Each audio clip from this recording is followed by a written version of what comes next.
Hello, everybody. We have Pamela Wasabi with us today. Pamela, thank you very much for joining us at Coffee with Founders. Pamela is not only a baker, she's a writer, a mom, business owner, super professional, and we're so happy to have you here.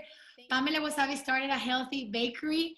Pamela, tell us a little bit about your story. My bakery is already 4 years old. I actually started about this time 4 years ago.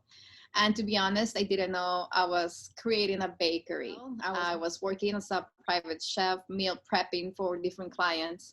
And it was a very exhausting lifestyle. I was working, as soon as I woke up till 5 p.m. and I have to run to pick up my daughter. So I live in a state of stress and rush and anxiety and lack all the time that I got myself sick. And I said, this cannot be it. Like, I cannot continue my life living like this with no sense of, I cannot take a break to have my own lunch. And there I was cooking for other people, right? I needed to slow down, to stop what I was doing and rethink my life. I'm like, okay, I know how to cook. And that's what I want to do. But how can this serve me instead of me being a slave to this, this art or this career? And then, okay, so I can cook. What else? I am good at vegan and gluten-free cooking. That's the only thing I knew. And there is not so much of that out there. And I started knocking on doors. I went to Panther Coffee, was my first a client. That client was the one that I had in my mind because it's local, because couple started, so it had a story that I liked, and I wanted to also contribute to that. I was going for empanadas and arepas. Wow. Because That's I knew how to amazing. cook savory. Like back then, that's what I did, So I had like an arepa with green lentils and cilantro salsa, and then I had like a mozzarella empanada with tomato and cashews sauce. I had Wow. a bunch of things. I'm like, Yeah. this is gonna be what I'm gonna be doing. Okay. And then I had a muffin, a cookie, and a brownie.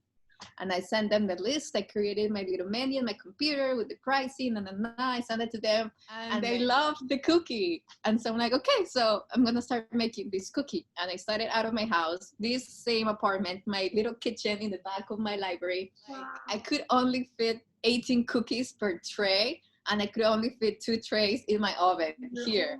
And then suddenly I had an order of 60 cookies. I'm like, I can only feed 8. I'm like, I don't know how to fit 60 cookies in my oven. Like, it took me like 4 hours to make them. And that's how it started, to be honest. That's how it was. It was a drive to make it happen. You know what I mean? It was this sense of I'm not gonna give up. This is what I do. I believe in it, and I'm going full force with it. And I didn't question anything. I think that sometimes when we are starting something, anything, a relationship, a business, a new exercise, a hobby, whatever it is, we overthink everything, and we start saying, oh, but I need this type of tennis shoes. Oh, but it has to be, this way. Oh, but like, we put all these like guidelines to stop ourselves from really what we want to do. Like, we have so many resources and opportunities.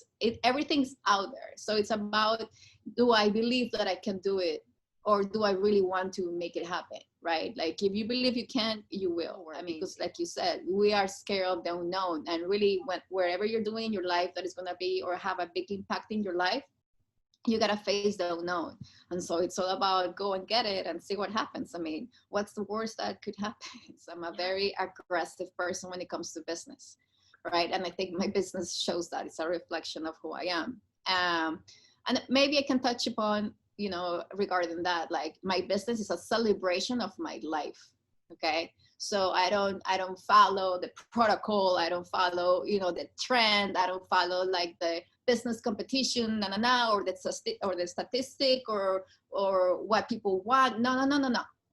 My business is a celebration of who I am. And so I gotta invest on what makes me happy, my values, my morals, my integrity. So it's really making of myself a better person and showing that, through my business. I've done a lot of mistakes and I've had, have. yeah, but it doesn't matter. So I cannot tell you that I want to rewrite them. Like, it doesn't matter that I made a mistake. It doesn't matter that sometimes, I had a problem with an employee. It doesn't matter that, I had to throw away 100 cookies. Like, it doesn't matter. That's how you learn. Those are things that are part of the business. If you want something that is simplest and it's like a straight, like something that it goes just straight in one line and you don't have any bumps or any curves, like, you might as well go and plant yourself as a tree, like, that's not life. Yeah. Like, life, you gotta take a little bit of everything, because that's how you learn. It's like the ups and downs that make life, something really exciting. So yeah. And speaking about reflection of yourself, now you're writing a book. Tell us a little bit about that is coming up 11 we heard. Yeah, so first a writer, then a baker. Like, I've been writing my whole entire life. Through writing, I just express more of the vulnerable aspects of being human, right? And so it's something that no matter who you are, you can connect with. And just witnessing that it's incredible, right? So yeah, writing is something very special for me. And this is going to be my third book. And what I write about is our relationship with food. This book talks about food issues and eating disorders, and it's an invitation to revive that divine feminine energy that we have within, to really understand who we are, what we want, and why we are here.